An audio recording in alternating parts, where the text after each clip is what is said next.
What is up, everybody? My name is Justin. It's Forever Self-Employed, all about pressure washing. And in today's video, we're going to be doing another business Q&A, pressure washing, all things marketing, equipment, sales, making money. And I'm here with a guy that makes a lot of it. How's it going, Mike? I make a lot of sales. That's right. That's right. Mike, for anybody who doesn't know, recently closed a deal on a $3.4 million contract. Jack is the first one in the chat with a congratulations. Congratulations on a $3.4 million job. That's an alpha male deal. Dude, big alpha male over here. Awesome. Please share not just what it took to land, but just as important how to execute on a big contract like that. So, yeah, I think that's a perfect question, Mike. Let's lead off with what the deal looks like, you know what I mean? How you got it, things like that. Yeah. Okay. So if you watch my videos, probably a little over a year ago, we were super excited because we had landed a couple of these gigantic warehouses. And in Savannah, we are a port city, and there are like these 100,000 square foot, million square foot warehouses everywhere, right? We've got the ports, all the stuff comes in and it has to sit before it can go out, and vice versa. You know, people are shipping stuff out. So like it's a crazy game. And we've got ports all up and down, not we Savannah, but there are ports in pretty much every major port city. Jacksonville's got a huge port, Brunswick, Georgia, Savannah, Georgia, Charleston, South Carolina, Houston, Texas, there, and I can't remember which, the port of something in Virginia.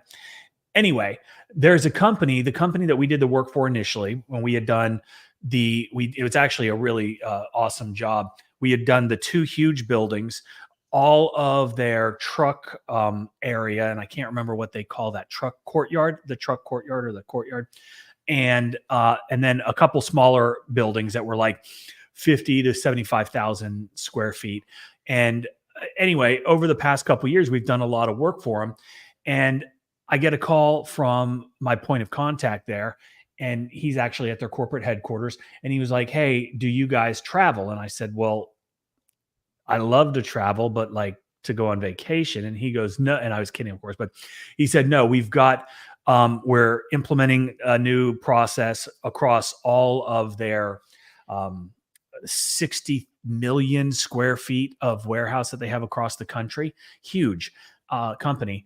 And they develop the land, they build the warehouses, they rent or lease out, and then they manage." So, I mean, it's what a brilliant model as well. Regardless, they are going to a new platform, I guess, where they are going to do annual or biannual contracts on all of the bulk of what they do. And we were apparently chosen by the Southeastern territorial regional manager, whatever his title is, because we performed and, you know, we did exactly what we said we're going to do. And we executed on those things in a timely manner, good results, good communication, all the things that I preach all the time.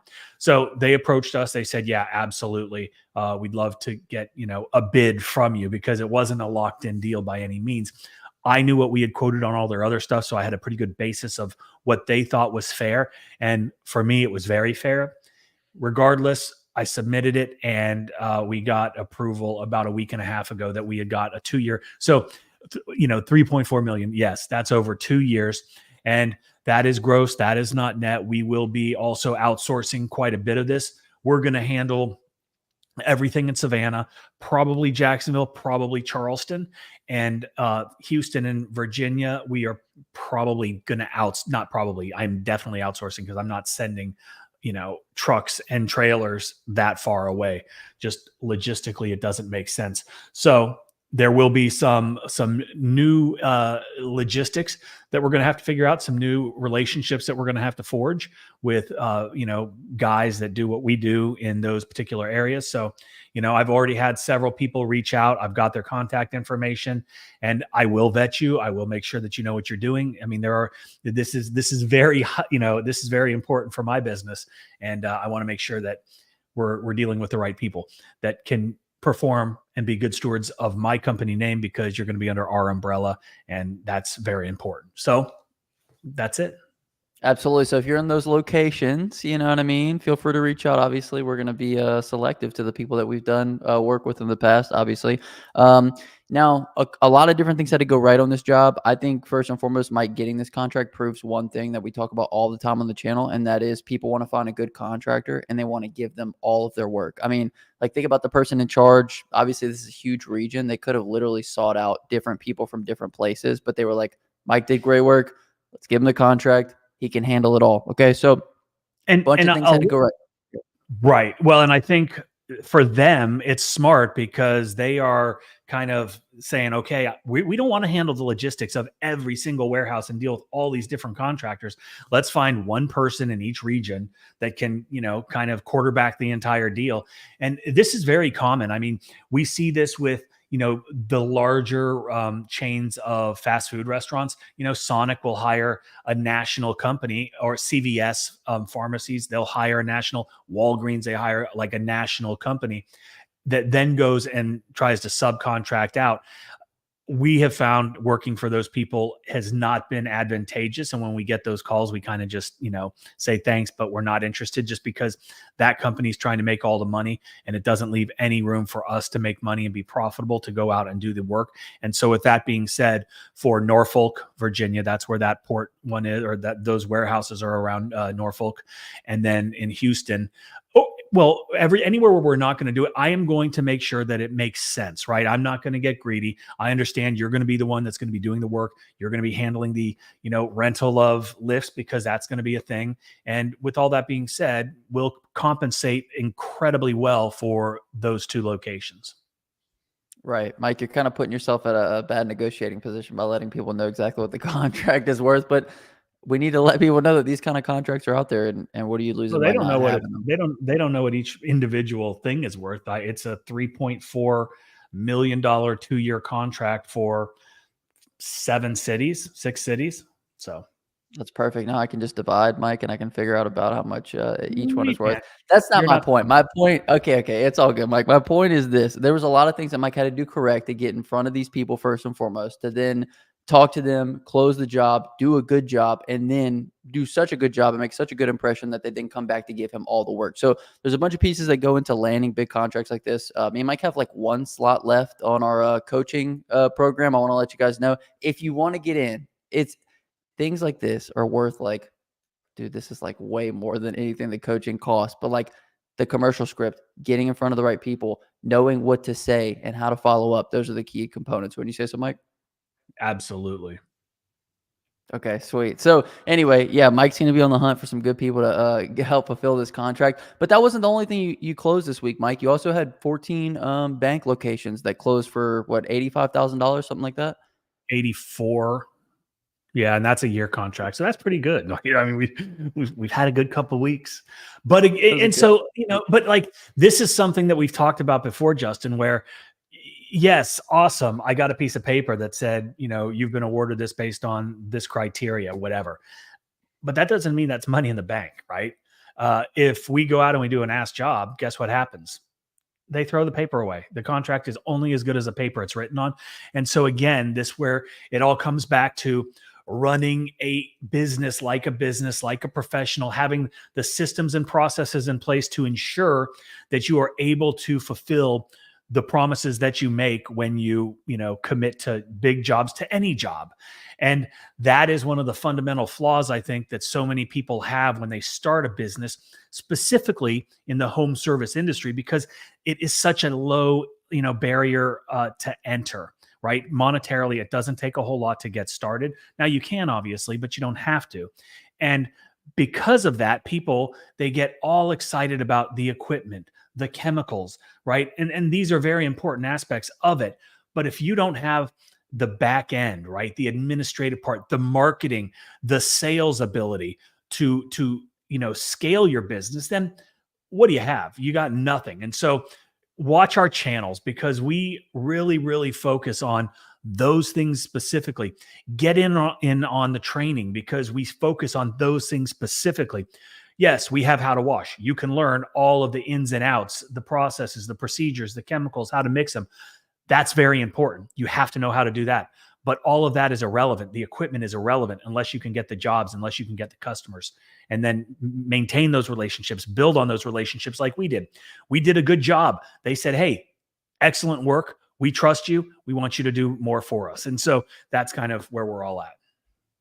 Absolutely. So, big things. Hey, Mike, I think this is a great indication of the fact that we are absolutely ruining the industry. All this huge work that you're landing, 100% we right? are. Yeah, for Right. sure. We get this all the time. Oversaturation, people are charged underbidding. When you put yourself in front of the right customers, there's no underbidding. I mean, like Mike, I'm sure guys would have came in and said, "I will do all that work for 2.5 million. I'll do it for 2 million. I'll do it for 1 million." It doesn't matter. Mike did it for 3.4. You know what I'm saying? So it's not a price thing. When you have the right customers, it's no longer a price thing, it's a value thing. Right, Mike? Yeah, 100%. And that, people, everybody's got an opinion. Everybody thinks that their way is the best way, and that's fine, right? What works for you is awesome, and I encourage you to continue to do that. What works for us, and it works pretty freaking well. And it is what it is. So We talk a lot. Okay, so we give away a lot of great stuff on the internet. The thing is, the amount of people that actually apply it is very small, and the actual people that go farther than that and go into the coaching and go into the training is even smaller.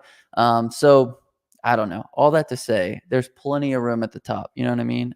We actually have a couple. I think we talked about this last week. We have a couple of coaching guys that are in Savannah in our coaching group, and so it's like Mike's really not shy when it comes to competition, like whatsoever. I think you actually encourage it, right, Mike? I love competition. And, a prime example, Ryan owns Froggy's Pressure. They just did a whole rebrand, but he owns Froggy Soft Wash here in Savannah. Great company, very smart guy, hardworking, understands, the grand scope of ththings, unlike a lot of people where they're just focused on one small thing. This guy gets it. And for a while, he's been saying, hey, I'd like to get, is there any kind of mentoring or coaching? And I really didn't do anything like that. And not because I didn't want to share. And he and I talk all the time, and I share all the time. I help him when I can. And that's not patting myself on the back. It's just I'm old and I've got a lot of experience, and I've been there. I've done that, and I've figured out what works. With that being said, we had our last class, the one that just started, and Ryan was like, hey, I want to get in. And I was like, absolutely. Justin's like, well, he's in Savannah. And then we had another guy that's like right across the river in Beaufort, South Carolina, like 30 minutes away. We go there, he comes here. And I've got no problem helping people elevate their business to a point where they are unbelievably good competitors. But when they become good competitors, guess what that means? That means they're not undercutting. That means that if they get the job, it's because they did better than I did. And if that's the case, then know what I need to do? I need to get better. And I'm willing to help. I'm willing to teach. I'm willing to, get these guys up to the levels that they want to be at. And so, yeah, competition is not a bad thing. Competition makes us all better. It also means they're giving you a call when they get huge contracts that they can't fulfill by themselves. And so, there's something to be said about raising people up around you that are also, really good with business. One other thing, Mike, that you said that he had a good understanding. We talked to a bunch of guys that have a good understanding, right, for what needs to be happened. Now, understand versus actually implementing, I think is two completely different things. And so it's like when guys jump into the coaching, it's like, I understand this. I understand I need to be doing this, that, and the other, but they're not doing them. So if you want to take one thing away from this whole video, take your understanding and move it into actual implementation, and you'll have, a lot more success. Wouldn't you say so, Mike? Oh, it's one of my favorite things to say, and we talk about it all the time. Like Justin and I are constantly consuming information, whether it's online, whether it's books, whether, whatever the case, whether it's training courses where we're paying people lots of money to teach us, right? We are not just watching, we are taking notes, but the key, we are actually taking action. We are doing something with the information, because all the information is phenomenal. But if it's just out here and not right here in your business, then what is what's the point? There is no point. And so you're right. Take action and implement, because without those things, it doesn't mean anything. It's just like all the equipment and all the chemicals and all the knowledge of how to wash. If you don't have all the other things, guess what? It doesn't matter. That's why me and Mike love our coaching program so much, because not only is it us telling you to implement, but I'm checking up on you. The next week, I'm like, tell me what the numbers were. And you can see very quickly who's fibbing and who's lying and who's stretching the numbers. Oh, well, I did about, 50 to 100. And it's like, that's a huge difference here. So if you want to be truly successful, you need to monitor what you're doing on a day-to-day basis, and you need to see what you're doing, what results are being yielded from that. And if you're not getting results, then you change what you're doing, or you need to do way more on the output side. So anyway, it's one of the things why I love the coaching. If you guys want to check out the coaching, first link in the comment section description. We give away all the goodies in there. Now, Pete just had a really good question, Mike. Can we do a meet and greet at one of your big jobs? How fun would that be? I won't be there. Maybe that's a good segue, Mike. Why won't you be there? Well, I've got people that, are really good at what they do, and I get the big jobs and they go and they do the big jobs. But no, I always show up on those big jobs, specifically on those big jobs, because the guy that is, signing the checks for the guys that are doing the work, and the guys that are, the guy that puts together the deal, has to be involved, and go talk to the folks on the ground. It's very important. Communication is everything. I was wondering when somebody was going to bring up the thumbnail. Mike actually did some really handy dandy work with regards to his editing skills on the thumbnail. Pete just says, please do the next live in the same wife beater after a workout, preferably. Yeah. I don't know if you guys saw it. I have been working on that thumbnail. Yeah. And I made, yeah. No, Justin's got this one picture that he uses, and like I make the thumbnails most of the time.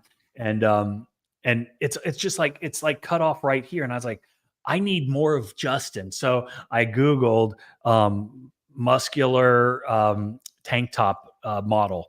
And I took this, and it was actually an African-American gentleman. And then I actually used Quote IQ Cam to lighten up the contrast or the brightness, so it matched your skin tone. And then there it is. And then I made the neck look like it was. Yeah, I think it's really good. I think you did an incredible job, Mike. And this is Thank actually a great opportunity for us to talk about Quote IQ Cam. If you guys haven't checked it out already, it's the best app for taking all of your job photos, all of your pre and post inspection forms, as well as all your before and after photos. And so if you guys haven't checked it out, it's 50% off for the launch, each tier. So if you want to lock in, the 50% off price point for the lifetime, check it out. It'll be linked in the comment section and the description. And if you have any good feedback for us on how we can actually make it better, we'd love to hear it. So, Yeah. keep it sweet. But Mike, I mean, epic thumbnail skills. I mean, how can you, it doesn't get much better than this. You know what I'm saying? I know that really is incredible. Yeah, it was beautiful. Okay, let's see what we got. Yeah. Let's have a look-see. Okay, let's bring in. I just want to bring in some comments. Let's start at the top. Diamondback says, going on a chem test for a factory and warehouse right now. Big job. Absolutely. Make sure you do your chemical tests, okay? Because, hey, chemical doesn't react well with some things, and you don't want to get in trouble. You know what I mean? Mm-hmm. Let's talk a little bit about, I got called for a job, Mike, where they asked me if I can repair something that another company did. They used way too much SH or too hot of a mix on a painted surface, and it completely messed it up, and is a $1,500 mistake. So I'll have a video coming out on that. But that's why it's important to always do a test spot, right, Mike? Absolutely. Thunder Waldorf says, I'm trying to get some of the bigger locations. Dude, jump into the coaching first and foremost, because you got to know where these people are. You got to know how to get in front of them. And then you got to know what to say once you do get in front of them. And then how to follow up from there. We actually have a guy who really overquoted a apartment cleaning, and we're kind of talking him through how to rein it back in right now. So we're hoping we can help him out, help him get it.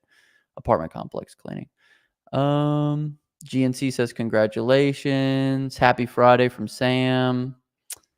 They probably gave you the job because they too just like dwarves. Yeah, well, that's one of the things I put in the actual contract. It's subsection 4. And it's if you have dwarfs that are under your employ, they must be removed from the premises if I come to supervise. That's really good, Mike. Jack had a really good question. Is there a concern regarding quality control with the subs?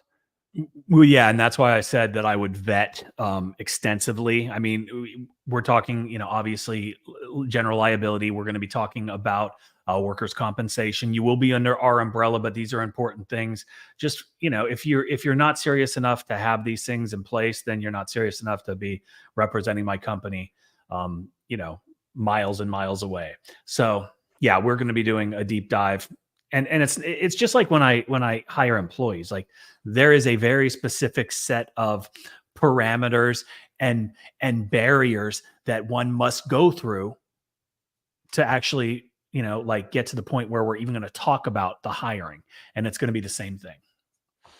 I was I was on a job yesterday, Mike, and it like kind of like occurred to me. We talk all the time. You're paid in direct proportion to the amount of value you provide, right? So if we think about the employee at the bottom, right? What basically they need to know how to clean something, right? Yeah. If you think about the owner above them, they need to know how to get the job, quote the job, land the job for the employee. And if you think about where Mike's at, he brought himself up a level because now he's going to have to figure out how to bring subs in and how to get work done without even being there.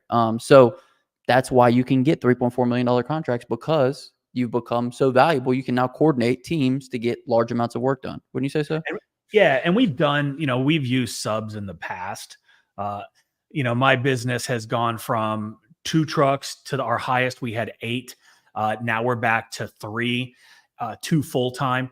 And like my goal in life is not to have this massive wash company. My goal is to have a wash company that provides a very nice return on my time investment, which it does, because I've spent 20 something years building it to a point where by no means does it run by itself, because that would be me blowing smoke up your ass.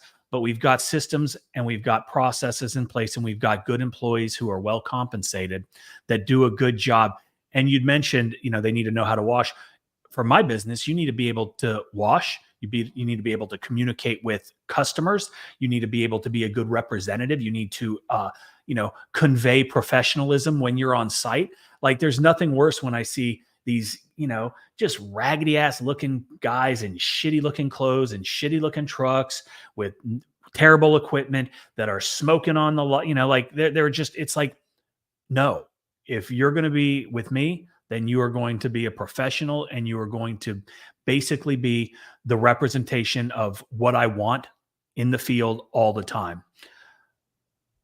Where was I going with this? I don't know. Basically saying that your employees have to be more qualified than probably like other normal employees would have to be. Yeah. And that's why they're paid better, right? So Yeah. any who's you what's. It's basically, if you're in a position right now where you're not making a lot of money, figure out how you can become more valuable to, yourself and to other people. I want to do coaching next year. Perfect. Who knows if we'll have it? I don't know. It might not be available. This is a good question. John Comer. How often do you follow up each year with past jobs without getting on their bad side? I have actually scaled back the amount of contact, and I've done this recently, but and again, I'm going to talk about Quote IQ because we built Quote IQ based on our needs, the things in our businesses that were lacking, that weren't available, or were just so spread out across 5 or 6 different software packages, and we wanted it all in one of which is email automation.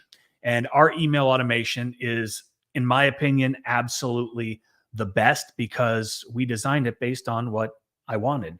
And my email automation for my business, and if you have Quote IQ, and I can't remember, you can actually download my templates and implement them in your own business.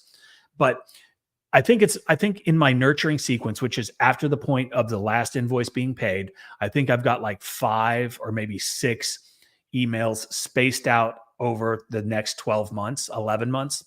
And then it starts over. So that's, 5 or 6.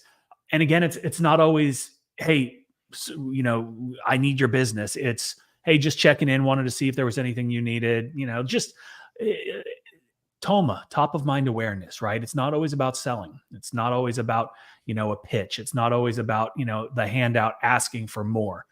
It's sometimes just some goodwill. So think about that.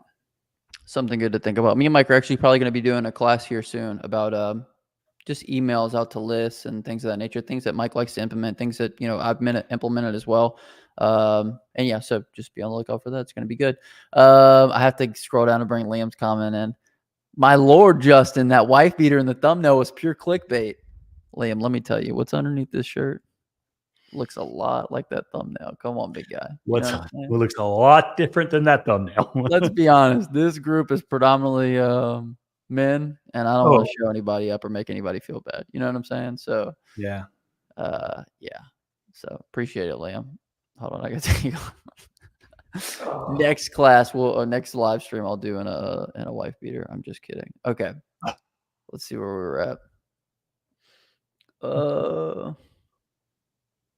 I just want to be richer than Mike. Good luck, Hugo. Hugo. Hugo, tomato, right? So Justin, I like the thumbnail. I can tell you've been pumping iron. Thank you. Like, I live in the gym now.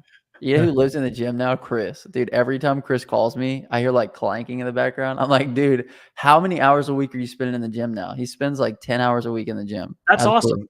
Well, Yeah. and Chris told me that probably maybe it was the first of the year ish, maybe at the end of last year. But he was like, he's a bigger dude, and he has made a concerted effort to get back into shape. And kudos for him.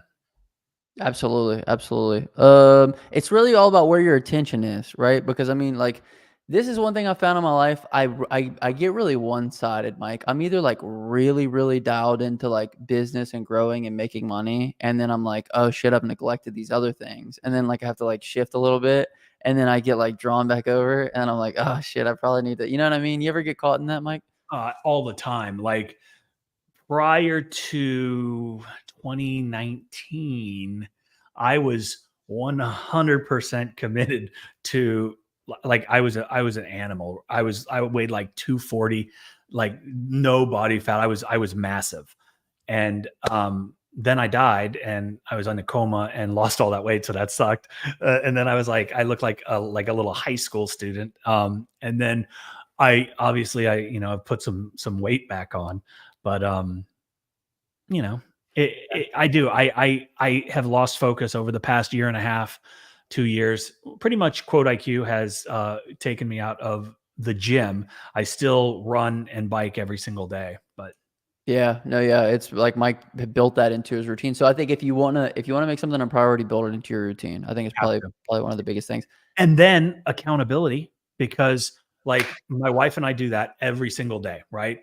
And and there are days where she's got something going on or I've got something going on, and then it's like we'll like at the later that day we'll be like, or and say I'm busy and she wasn't, and so she went ahead and biked and ran. We'll both like whenever we go without the other, it's like, dude, that sucked, right? Like it's so much easier when you've got somebody with you to push you. And it's not even like we're like, go faster. It's just like, hey, we're in this together. And it goes back to like having somebody in your life that is going to hold you accountable, that's going to push you. You need this because if you've got nobody, it makes your life and it makes your journey, it's going to be a lot harder and it's going to be a lot more lonely. And so you want to have somebody behind you or beside you, I guess, pushing you. Well, man, you want somebody behind you, Mike? I'm just kidding. No, but no, to kind of double down on that though, and it depends. Like you both have to have the same intention, right? Because if you don't, then you'll be kind of working against one another. Like for example, it makes it a lot harder whenever like your significant other wants to eat bad and do bad things, with regards to dietary things, and you're trying to stay on a diet. You know what I mean? Because you're kind of working against one another. So Yeah. having somebody to hold you accountable and somebody that is either where you want to go or working towards the same thing, right, Mike? Yeah. What were you gonna say? Nothing. I was reading some comments. Mike, is the belt that you're holding from being a dwarf tossing champion? It is. It is. Okay, yeah. Mike got a belt. Do you have the belt with you, Mike? Yeah. I put it away because it was kind of obnoxious. But I used to, for anybody who doesn't know, the reason why Mike has a belt, I used to be a real estate agent, and I convinced them. I said, you guys should get a belt for the top salesman of the month, and then the salesman of the month gets to keep the belt. And so before I got married, I actually won the belt. And so I started taking pictures with my belt, and Mike said he needed a belt too. Right, Mike? Yeah, I did.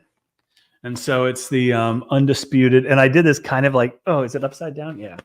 Undisputed YouTube champion, all about pressure washing. And then it's got our little inner circle logo. And what else? Oh, yeah. The ECP certification logo. I don't know if you guys can see that. So, yeah, it's pretty awesome. I wear this, most weekends. Mike actually likes to go to bed with it, because he wants to remind himself every time that he wakes up in the morning that he's a champion. And at the end of the day, that's probably the key to his success, Yeah. Wouldn't you say so, Mike? Yeah, the belt. Okay, let's see where we were at. So anyway, we love the belt, Mike. Okay. Jason says, love Quote IQ, been using it over a year now. Make Quote IQ able to do measurements from different angles. I don't know what that means. It can do measurements from any angle. Wouldn't you say so, Mike? Yeah, I think maybe he's talking like from Street View or something like that. That would be cool. We can't do Street View because it's just not compatible. Does the app work with EU like Netherlands? Yes, Yeah. it does. It works with around the world. If you're English speaking, then it'll work for you. We also need something for Christmas lights. We have a course for Christmas lights. If you guys haven't checked it out already, it's called at pwcourse.com. I'll actually share with you guys so we can show you real quick. Go ahead, Mike. I think he's talking about within Quote IQ. Oh, really? Like what, though? I don't know. There are some apps where you can like design, but we're not going to do that. This is not. I've said it several times. Quote IQ always prioritizes features that are going to help the largest amount of users possible. And so, like, for us to get into the weeds with niche Christmas lighting, that'd be tough. You know what I mean? So, the beautiful thing is, I actually have videos of me quoting Christmas lighting jobs using Quote IQ. So, you can use it for measurements for linear foot, square foot, mostly for linear, though, with regards to Christmas And lighting. we've got a lot of guys that are in Christmas lighting that use Quote IQ. And and again, like Quote IQ for what you pay is the most undervalued app out there. And it at the bottom, I guess where I'm going with this one is sometimes you're going to have to pay to use some specific software for a very specific niche, right? Like putting lights on houses and wrapping columns, right? Like that's not what a CRM does. Jobber doesn't do that. Some of the other competitors, they don't do that because Robber, that's not what the software is for, right? We're not a Christmas lighting, but you can definitely quote. Okay, let's go. Okay, let's keep it going. Mike likes to ramble, and I got to rein him in. Come on, Mike. Let's bring it back together.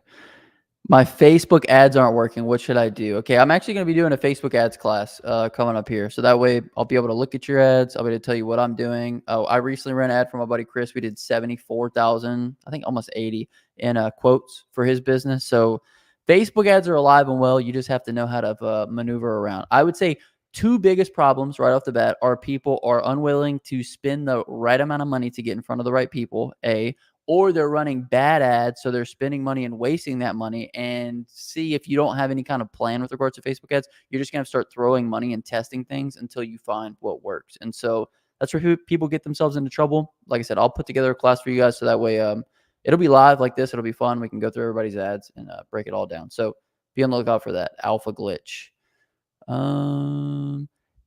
Whenever I started running Facebook ads, Mike, I had a video from like 4 years ago. It was like, how many jobs could I get with $30? And I think I got like 3 or 4 message conversions on it. Like for pressure washing specifically, that has kind of died out. Okay. It's now harder. There's more people competing. Okay. So there's tricks and strategies that you can implement to get around this. I'm just letting you know, if you don't have money, go pass out flyers, yard signs, door hangers, knock doors, you know what I mean? Things of that nature. Todd Ketchow's in the building. What's up, Todd? What you want to say, Mike? No, I said, hey, Todd. Okay. When a McDonald's or other fast food place says they have a pressure washer guy, but it looks like it hasn't been cleaned in years, what do you say? Typically, places like that have got somebody in-house that is, I mean, I'll see guys with Dawn detergent, a scrub brush, and like a hose cleaning the drive-through at McDonald's. And they're saying that that's their pressure washing guy. The way that I look at it is people like that, they're not going to be a good customer anyway. They're going to try to beat you down on price. I've got a guy. Yeah, okay, cool. He does an ass job. Like your place looks like shit and it smells bad. Do you really have a guy, or do you could just be, I don't know. I completely agree with this. We landed 10 Burger Kings one time. It was actually a guy who owned 10 Burger Kings, and we quoted like a really good price. First cleaning obviously has to be a little bit more. Next cleaning after that, subsequent cleanings are going to be a little bit cheaper. We did the one cleaning for him, and he paid us like really late. and then never called us again because they had a guy, right? Because Right. somebody in the store can get a pressure washer and wash around things, but they don't know about degreasers and they don't know about, all the other things that it takes to really actually clean something. So, like Mike said, I would probably just not mess with them, or mess with them and then learn and then never mess with them again. So, I don't know. You can usually tell if they say we have a guy, that means that someone's doing it for like $7 an hour. Yeah. That's You'll never exactly be right. able to touch, right? Yeah. Mike, tell us the truth. What is your hair care regime? We need to know. Well, I just got a haircut, so that's probably, and someone else wrote, I thought Mike was born with a hat on. Is this I sports clips, Mike? Great clips. Oh God. I knew you went to a chain clipped. I would love to go to Sports Clips. My son Matthew, who he used to love Sports Clips, and I don't know why, but like they would give him like a little, they do a massage there, and there was a very specific girl that he liked, and it wasn't because she was attractive. She was just so sweet and doted on him, and we had to follow. And this was from when he was like 5, right? 5 until probably he could drive. We followed because she would bounce from Sports Clips to Sports Clips. We followed her to 3 different Sports Clips. That's how much he loved this girl. Anyway, my hair, I use Paul Mitchell green tea or tea tree shampoo and conditioner. If you haven't tried this, it's absolutely phenomenal. It like tingles when you put it in your hair, and it's phenomenal. It's like that good menthol hit. You know what I mean, right, Mike? It really is. Oh, it's so good. I do love t-shirt. Yeah, but it's way better than like any kind of menthol or it's so good. It's way more expensive than I would like to pay for shampoo, but sometimes I splurge, right? I don't splurge on my haircut. I pay like $12, right? But at the end of the day, $12. $12. But like I used to go and get to a salon and get a haircut, and it would be like $40. And I'm like, dude, I can go for 12 and get it cut. So you're one of those, huh, Mike? And it looks good. $12. Anyway, hey, and if it doesn't look good, guess what happens? It grows. Yeah. Or you wear your hat until it grows back. Yeah, I mean, that's why I always wear a hat, because I go to Great Clips. The beautiful part about Mike's story shows how committed people are to people that do a good job, right? When they find somebody, they like them, they'll follow them around as long as it's not like super inconvenient. And so do a good job for all your customers and make a great impression with them, and you'll never lose them, right? That's true. Oh my gosh. Okay. I'm torn between going all in on power wash / soft washing or paint striping. Striping, not stripping. This guy wants to be a stripper, Mike. I can't give any advice on that. I've never been a professional stripper. Okay. Well, what about pressure washing versus striping debate for this guy? I think they're great complementary services. If most places that are going to have striping done are going to need pressure washing done, our friend Chris, who put together the How to Stripe course, like he does that. He's made a shit ton of money washing, striping, repeat and rinse, right? It's the same thing. And so good complementary services. Those banks that we just talked about earlier, this is not part of the contract, but they said, do you do parking lot striping? And I was like, we don't, but I know people. And they're like, can you just coordinate that for us? And I said, absolutely. So again, I'm just going to sub out. We're going to go and we're going to do all of the, clean them first, and then someone else is going to come in and stripe. So I think they're great complementary services for each other. I think if Mike's sole focus was growing his service business, he would also add that for sure to it. So 100%. Yeah, they're very complementary. I agree. The biggest thing is if you're thinking about striping versus soft washing, think about how much bigger your market's going to. Did you already say this, Mike? No. Okay, I don't listen to what Mike says, so I don't know what he said. But he does the same thing to me, so it's only fair. But that's why Justin's business hasn't grown. Oh, my business is big, if you know what I'm saying. It's growing. My business is a grower, not a I'm just kidding. Okay. No. Okay, with regards to pressure washing versus striping, think about your client base, right? How many more you could literally have so many more people that you can service with a soft wash business. So step one should probably be pressure washing, because think about residential versus commercial, like forget about it, right? And the other thing with striping, I feel like you can go cheaper, easier than you could go easier or cheaper for pressure washing. Wouldn't you say so, Mike? Without a doubt. In fact, when they were asking us about the striping, I was like, you know what? We could actually just start doing this ourselves. Like after, watching how to stripe, I know the processes, I know the equipment, I know the paint, I know how to do it, I know the layouts, I understand all of it, right? And so because of that education, I could now implement and actually start that business as part. But then I'm like, I don't really feel like it, and I've got so much else going on. I'll just outsource it, make a little money. But yeah, absolutely. Yep. So anyway, our first parking lot striping job, we hand rolled, and I think it was $1,200, $1,300 job. So you have to hand roll and hand tape. So it's going to take you a lot longer. But hey, look, do that job, throw that money right back into equipment. But prioritize soft wash, pressure washing business because you're going to have a lot more clients that want that service done. Yeah.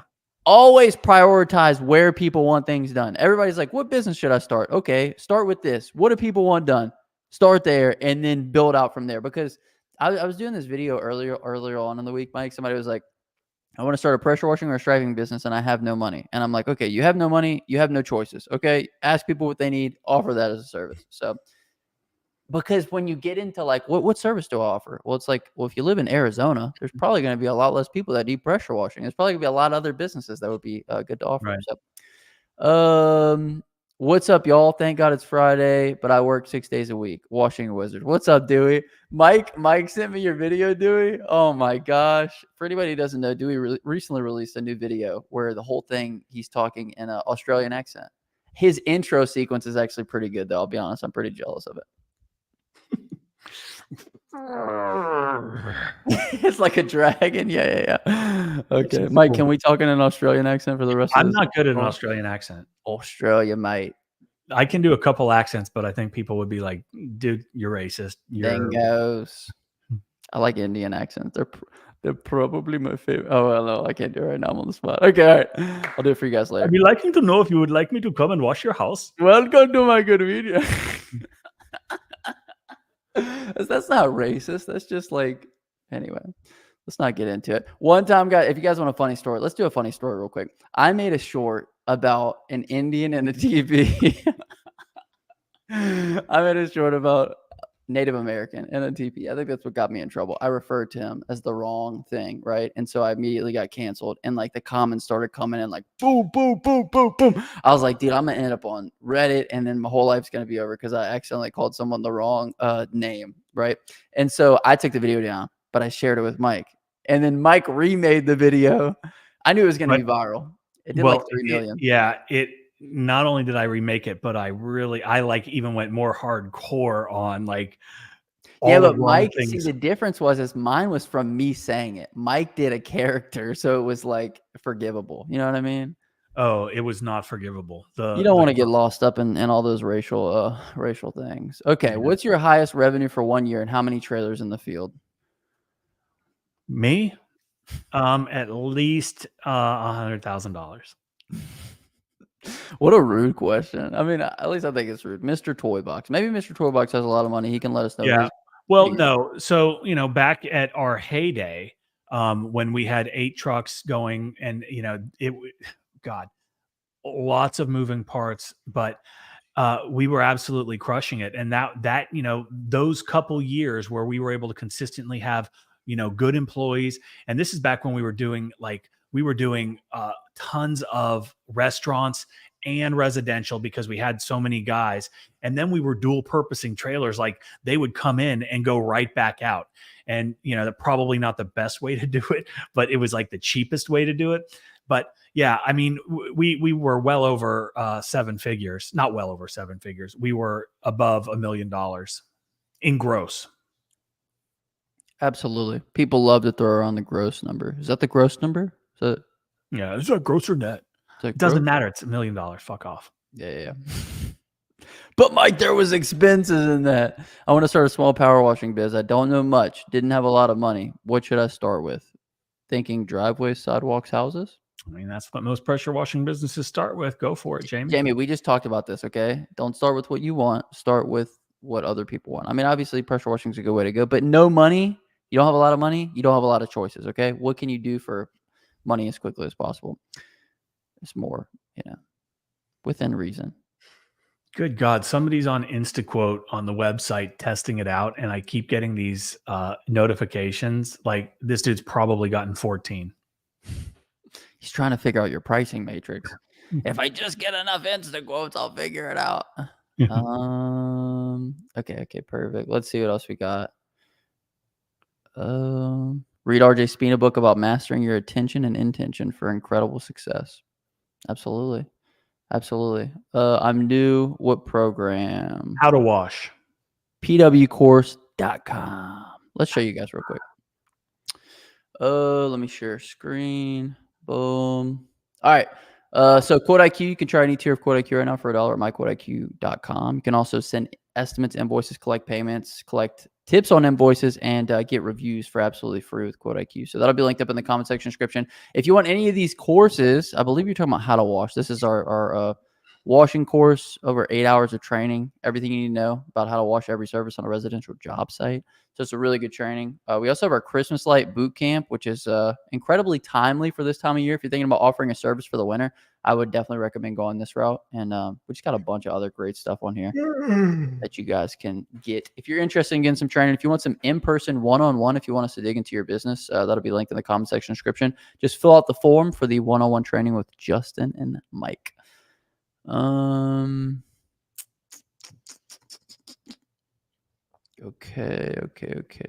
Let's see. Okay. So please share coaching with Jamie. Jamie, get in the coaching. Oh, okay. Yeah. That's what we just did. Perfect. Thank you. Appreciate it, Peaches.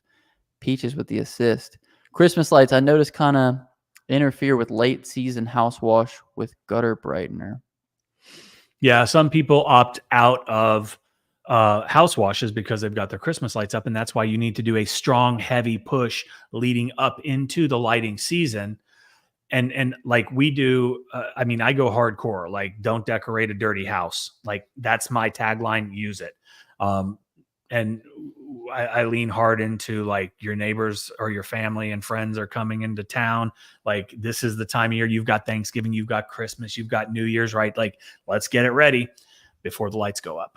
The other thing is when you take them down, another opportunity to wash it. So let them know before, let them know after. If before you sell into it, hey, we really don't like decorating dirty houses. So how would you like a house wash? And then give them a little discount. Hey, if you bundle the Christmas lights and the washing, we'll give you a little price break on it. You know what I mean? Everybody wins. They're already putting yard signs out. Absolutely. Let's see what else we got. Does the customer need Quote IQ? No, the customer does not need Quote IQ. You send a link. It's like a web address that they'll get access to, and they can either accept the quote, decline the quote, or pay their invoice. All from there. Yeah. Mike, what's the meat of the week? Oh, delicious. I'm glad that you asked, Jack. So there's something that I has started to make, and I started to make this a while back. It is a keto lasagna, and it is absolutely delicious. So I start with like 80% lean ground beef, right? And then I brown it in, the stovetop thing, whatever. I brown it up, but I season it heavily with Italian seasoning, some garlic, some sea salt, some pepper. Very delicious. And after you brown it up, you put in a marinara sauce. You let that simmer for about 5 minutes. Then you get like probably a 14x9 pan, like a lasagna size, glass pan. Spray it down, and then I put the first layer is that meat. Then this is the thing, because it's keto. I try very hard not to consume a lot of carbs. Instead of doing a pasta, I use deli sliced chicken as the pasta. I lay that flat. Then I put on probably like 4 or 5 dollops of ricotta cheese, then another layer of meat, another of ground beef, then another layer of the chicken, and then we put you just keep layering until you run out, and then on the top you put delicious mozzarella. Stick it in the oven 400 degrees for about 15 minutes. I like to let it sit and then reheat for dinner. And I pair it with a phenomenal Caesar salad. The crunch of the Caesar and the dressing just goes so well with the spiciness of the meat. It's delicious. Like, what are you, a maniac? You like to reheat for dinner? What is this, big guy? Dude, there are a few dishes that, well, it's not like I make it, say, like I make it at first for like the kids. So like I'll make it like at 5, and then they'll eat around 6. But Crystal and I, we don't eat until later in the evening. We like to, have a cocktail and enjoy the news, the unwind. Fox Yeah, news, I like and unwind. Then we will partake in a delicious meal. Nice. Okay. Mike is a cocktailer, for anybody who didn't know. Mike, you should send some every door direct mail cards to people at that company that didn't want to pay. Yeah, they suck. They were pretty good. If you guys haven't seen it, Mike made a really good video yesterday on people that didn't want to pay. So I highly recommend you go see it. It's a really good example of what you should do if someone doesn't want to pay. Mike literally went up the food chain with regards to, oh, they paid. There we go, baby. It came today. There we go. Hey, it's in the mail. Yeah. Oh my God. Watch the video if you haven't. It's pretty good. It's a really good video. And Mike literally goes after people, and Mike does what he does best. Mike has gotten us out of, we probably shouldn't even go there. No, let's not talk about We'll that. save that But for another time. we're not. Yeah, probably not. We'll never talk about it. What do you think was the single best investment you made that made your time more efficient? Can I answer this first, Mike? I'm gonna Yes, please. education. Okay. Investing in your education cuts down on all the learning curve. So everybody wants to say, look, you guys would love for me to say, it's a 12-gallon a minute machine trailer with a big water tank, and you got the swivelly nozzles on and a lawnmower washing machine. But it's like, dude, like the reality is most people will not be able to afford that. So what's the next best solution? Figuring out the proper operating procedures on a job site so you can be as efficient as possible with your time. All right, Mike, your turn. Yeah, and I think I've touched on this before. I think just the single investment. I think any investment that I've ever made has had the biggest impact is similar to what Justin says, but it's an investment in myself, right? And so I think that I am unbelievably capable when I am motivated, when I am dedicated, when I have bought in to get to whatever point it is that I'm trying to get to. And so I think the investments that I've made in myself in the form of, education, in the form of spending time focused on the things that are actually going to help me move the needle and get me closer to my goals, those are the investments that have the biggest return for me.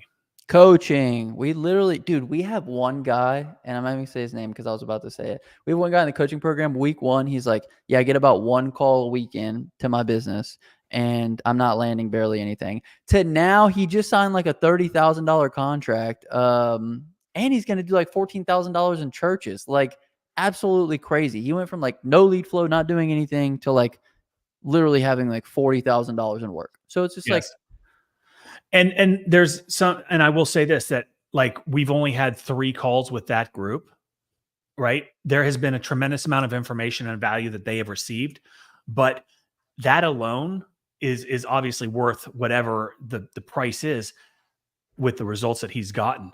But I think it's accountability. I think it's being surrounded by people that are on the same mission, that have the same goals.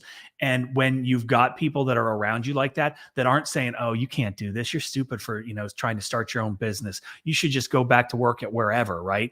Like when you've got people that are propping you up, that are bringing you along, just like I said, when we go running, right? Having that partner next to you, that accountability, someone's saying, hey, let's go do it. I know it's not going to be fun. It's not going to be easy, but we're going to do it. We're going to get it done.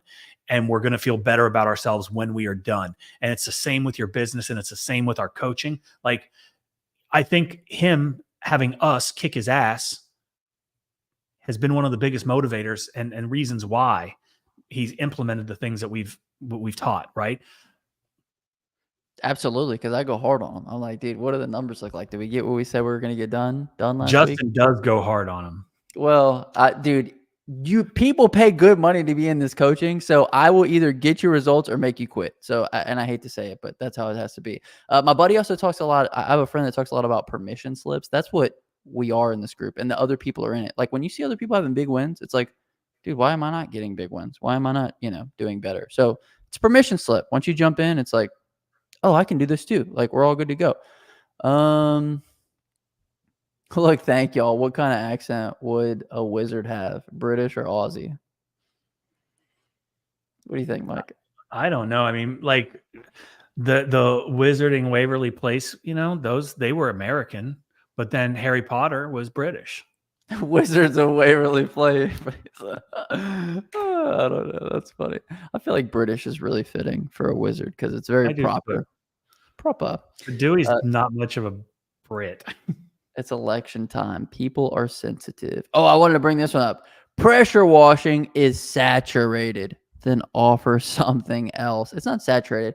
I love his Jim Rohn quote. Don't wish it was easier. Wish you were better. Okay? That's because pressure washing is saturated. It's like everyone else is to blame. There's too many people out here. They're bringing down the prices. What am I not doing? Right. So Yeah. It's easy to point fingers instead of improve yourself. So, better than a redneck wizard. well, you are a redneck wizard, though. That's right. I'm 22 years old, and I want to start my own power washing business. What's the best way to invest in my future, and how to start off in the business? I live in Dallas Metroplex area. Any tips? Yeah. Keep watching. He looks Go like he watch might be a all of our pro other gamer videos. too. Dude's a gamer. You know what I mean? That's awesome. Yeah, I mean, everything that we've just said, invest in yourself, invest in your education, learn as much as you can, get really good at marketing, get really good at sales, be comfortable talking to people.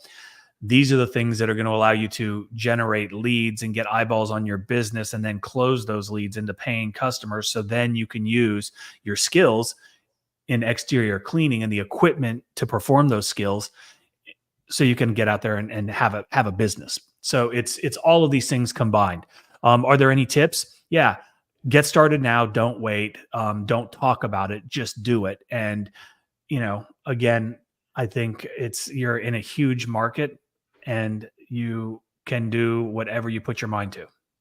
I like the don't talk about it, just do it method. Now for pressure washing, it's a little bit different. You really want to leverage your inner circle. But for anybody who does, and probably nobody knows this because I never said it really. For the first 2 years of my YouTube channel, I didn't tell anybody about it. I didn't tell family. I didn't tell friends. I didn't tell anybody that I knew until I had 100,000 subscribers. And then it was like, I'd put in all this work, all this effort. I'd learned like the mechanics that really make it work. And then I was like, okay, now it's time to tell people. So I think too often I try to like, get a pat on the back way too early. It's like, dude, I'm gonna put in all this work and then I don't know. So anyway, that's just maybe just me. I don't know, Mike. What do you think about that? I think that's a good story, Justin. I did know that story. Did you know that one? Yeah. Well, I still have not told anybody about my YouTube channel. Honest to God. yeah, it's not really something that I go bragging about. I mean, it doesn't really matter. It's just like a fun little thing, Meat of the what? Says Todd Ketchow. Jesus, I didn't realize this was Emerald. Hey, Todd, I want you to try that. We'll replay this and take down, because I gave you the exact recipe. Phenomenal. Georgia's 12 ounces of marinara and get a pound and a half of meat. That's what I like. Dude, I hate cooking. Like, good thing I'm married because I wouldn't cook anything for myself. But It's no, the George, worst. it's keto. There's no carbs. There's very little sugar. It's it's a very healthy meal. Jim Rose, man. What time is it? We'll take a couple more questions. Hoping to start my pressure washing business. How should I set up B? I don't know. That's really a generic question. Have a pressure washer. Have some water. And a wand. A little bit of bleach. Yeah, and we do get these questions, and obviously, probably 3 or 4 every single live stream that we go. Oh, here you go. Maybe it's this one, Mike. What is the best way to set up business plan to present to investors? Should you get investors when you start a pressure? No. Thomas, how old are you? 40-year-old aircraft mechanic and tired of making money for someone else. Okay. Jump into the coaching. Yeah, I would also say, where are you at? Aircraft mechanic. I think you don't want investors, because then guess what you're doing? You're making money for somebody else. An investor is just a boss, right? Even if they're a partner, like they're still getting a cut of everything. And unfortunately, a lot of times partners, they don't do shit. They get in, they maybe contribute a little bit, and then they kind of ease out, but they still get that paycheck. And that's a terrible situation to be in. So try to eliminate that from, any kind of dealings that you have. Like, you can do it yourself. Just start where you can, invest, reinvest, and then grow. Don't bring on investors. That's crazy. The only time you should bring on a partner is when they provide something that you yourself can't do. Okay. So like, if let's say that you don't have any money, right? Maybe bring in somebody that has a little bit of money. I mean, that's going to run up pretty soon once you get everything rolling. But let's say that you're not good at getting leads, right? But you're good at doing the work. Bring in somebody that can get the leads, quote the jobs, things of that nature. But when you go. I was just say, when you bring in somebody that's like either has the same skill set as you, or lesser, then it's a recipe for disaster, in my personal opinion. Yeah. I'm about to whoop Kealali's ass. Dude, Kurt says the meat of the day is Justin based off of that thumbnail. Damn, cuz flex on it for a minute. Hey, you got to take the Kurt Edmonds thing down. I wish I had some music to play because I play some music. Like, yeah, like John Cena walking music. Come on, you don't. Okay, I appreciate that, Kurt. Kurt's actually in the coaching group. Kurt's actually killing it. That's all I can say. Kurt's so busy that he has to take the calls while he's working. Kealali. He's from Hawaii. And I want to say for at least the last 2 lives, he's asked about getting equipment in Hawaii. Where is he? Oh, okay. Here we go. Yeah. Okay. So let's just call it 3 weeks, right? And I know that maybe Amazon doesn't ship there. There has got, and I don't know which island you live on, but there has got to be a place that has got a pressure washer. I mean, even Home Depot and Lowe's have got 4.0 GPM machines. That's not ideal, but like, and again, this, and by no means am I picking on you because I dig you. Stop talking and start doing, right? Like, I what I would do right now is get on my phone and I'd be like, pressure washing distributors near me and see what's locally available. So, I don't know. There's people that have pressure washers in Hawaii. So I think not that I think you're making excuses, but I think that you're prolonging something that doesn't need to be prolonged if you're serious about getting into this. Keali, if this was a coaching group, I'd be like, we do the same thing. Like, dude, what's up? Why haven't you done it? So guess what, Keali, we're going to be live again next week at this time. And so we want you to have your washer, and we want you to have done at least 2 jobs with it. If it's a shipping issue, you could find ways around it. If you want to do it bad enough, man, you wouldn't be on here asking us. You'd be doing the research on it. So at least I think. I don't know. I mean, Keali, maybe he's in a bad spot. I don't know. Why is this not popping up?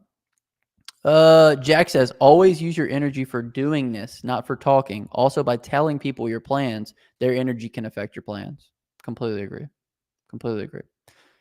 There we go. If you're on the Big Island, go Google Engine Power Hawaii. They've got every single major brand. Pressure Pro. Engine Power Hawaii. Thank you for the $5. Hopefully this went to my channel and not Mike's. Let's be honest. I don't have that set up on mine. Oh, big money, Keali! I will be going to get a $5 soup. How much does your soup cost? Dude, the soup is expensive. I can't I go to Chick-fil-A, I get a soup and 12-count grilled nugget, and it's usually like $15. You know what I just found out today or yesterday? So, McKenna, she's 13. I drive her to school every day. That's my daughter. And so once a week, typically that's the rule. She's allowed to order Starbucks, and then I drive up, she runs inside, grabs it. Well, this week I let her get it twice. And this is terrible, but she had the app on her phone and she's got a golf cart so she can like drive down there to the Starbucks, but she was doing it like so often than buying all of her friend shit. So I took the app off of her phone. So now she has to use my phone to place the order. And I've never looked at it. Every single time, like she took it from me and then handed it back, and I saw it was $25. And I was like, who else did you buy stuff for? She's like, what do you mean? I said, I got my drink. I got my drink and some kind of like green wrap of some sort with like egg.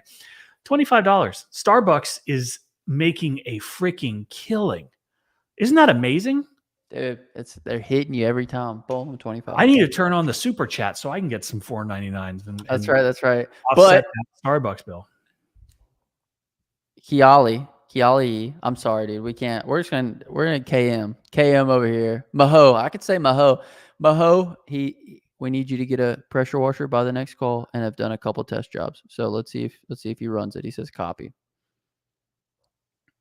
I'm on Oahu. Okay, dude. Hawaiian names throw me off. I don't. Hey, look. Melikaliki Laka is the thing to say. That's all I know. I'm an American. Okay, how about this? Akuma Kuma Anuka Apawahu. Do you know what that is? Dude, that is that your order? No, that's the state fish of Hawaii. Kuma Anuka Apawaha. You know what the state drink of Hawaii is? Poi. Hawaiian punch. No, it's not. Yes. Yes. You know what the state food of Hawaii is? Poi. No, spam. No, it's not. God, Mike, you don't know anything about Hawaii, dude. Mahalo.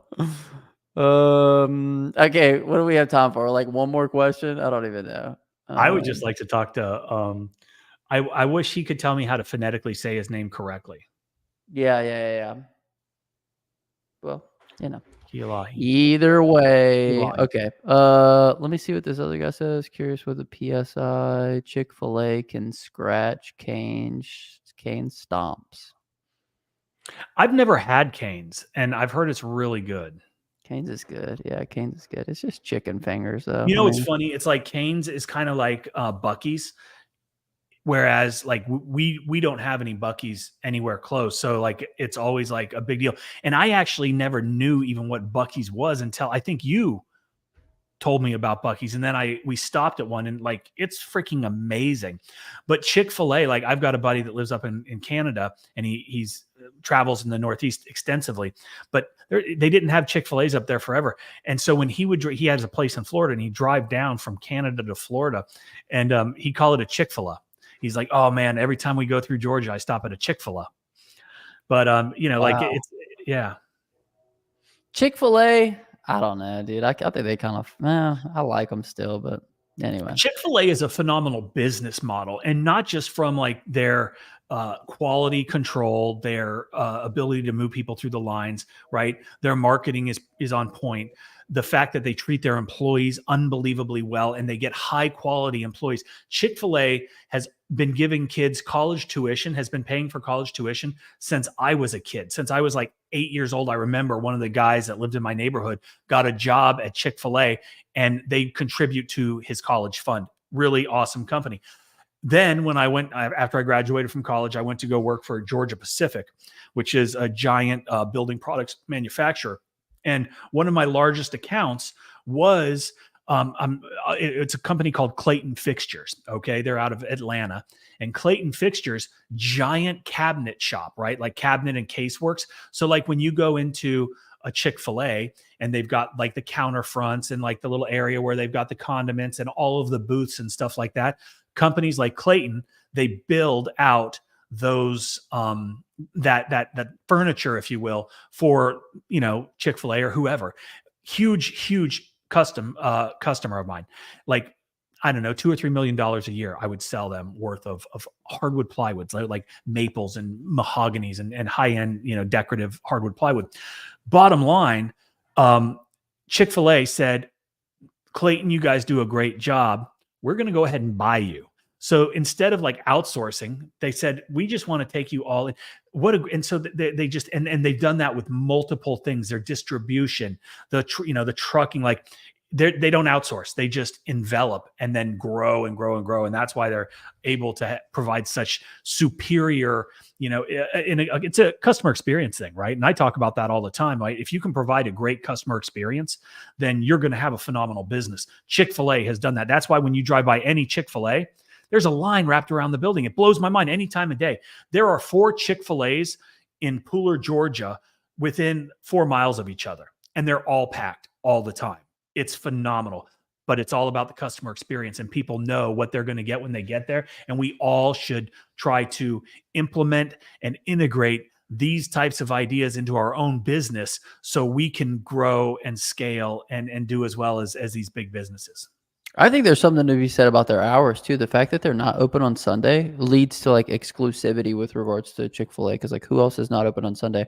I would like to see if you opened like how else that could work. You know what I mean? What if there was like a social media that was only allowed for a couple hours a day, or like we see the same thing with what's the thing the kids use, Mike? They use they only get one picture a day. It's like what you're doing or something. I don't remember what it's called. All the social media app lets you do is take one photo a day and it shares it out to everybody. But since there's such like a tight window on it, that scarcity, they all like it more. So I don't know. Who knows? Anyway, scarcity is a big thing then. Justin's dead on. The drink and food. Spam is considered our Hawaiian steak. Wow, Mike. Wrong again. Wait, what do you say? I don't know. I'm just trying to be funny. Okay, sweet. Anything else we want to say before we wrap this one up?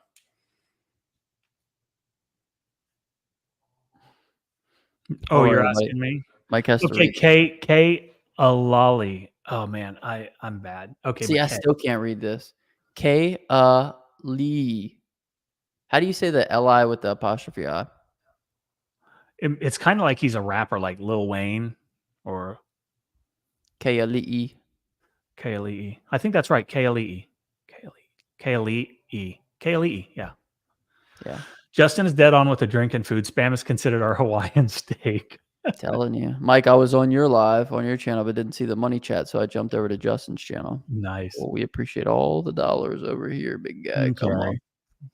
All right, Mike. I think we're gonna wrap on this because we've been going for a Yeah, little while. I have to go and I have to pick up a pressure washing trailer. You have any good dad jokes for us before we leave? Yeah, we talked about my hair and how I was getting a haircut. So anytime, my kids or their friends are over and the idea of a haircut comes up, I'm always like, hey guys, I can cut your hair. And they're like, oh no. I was like, no, it's fine. I'll cut one side first. And if you like it, I'll do the other. Oh wow, Mike, that sounds like a special deal. That sounds Yeah, like something that's it's a good hard one. to pass up on. My wife came home the other day and she goes, hey, did you get a hair? She goes, you got a haircut. You know what I said? You got a lot of hairs cut. I got them all cut. Wow, dude, what a singer. We need a word of the day. Mike, you want to pick the word of the day or you want the people to pick it? KLI. Is that the word? No one's going to be able to spell it or No, I pronounce know. it. Everybody, what should the word of the day be? The best one wins Tea the tree. word of the day. Wait, what? Tea tree. I have a really good joke, Mike. You want to hear it? Yes, I do. What do you tell a woman with one black eye? No, that's not the joke. What do you tell? What do you tell a woman? No, with don't say it. I was going to say a rendition of it. Okay. What do you? All right, do you want to say it? You could say it's a good joke. You guys can use it on your friends and family. Do you want me? Because it's On my your mother. joke. You can tell my joke. Wait, what, Mike? You can tell my joke. Oh, is this your joke? Yeah, I mean, I told you it. I don't think so, big guy. Yeah. Okay. Blonde walks into a bar with a dog on one arm. Okay, spam is the word of the day. Todd called it. If you made it far in the video, comment down below spam. I'll hashtag you're a real one. Or hair care. Jack says hair care. It's either one. Yeah. Spam or hair care. You dealer's choice. Comment that down below. Hashtag you're real. My name is Justin. Forever self-employed. Until next time, let's hard to get that money, baby. Peace.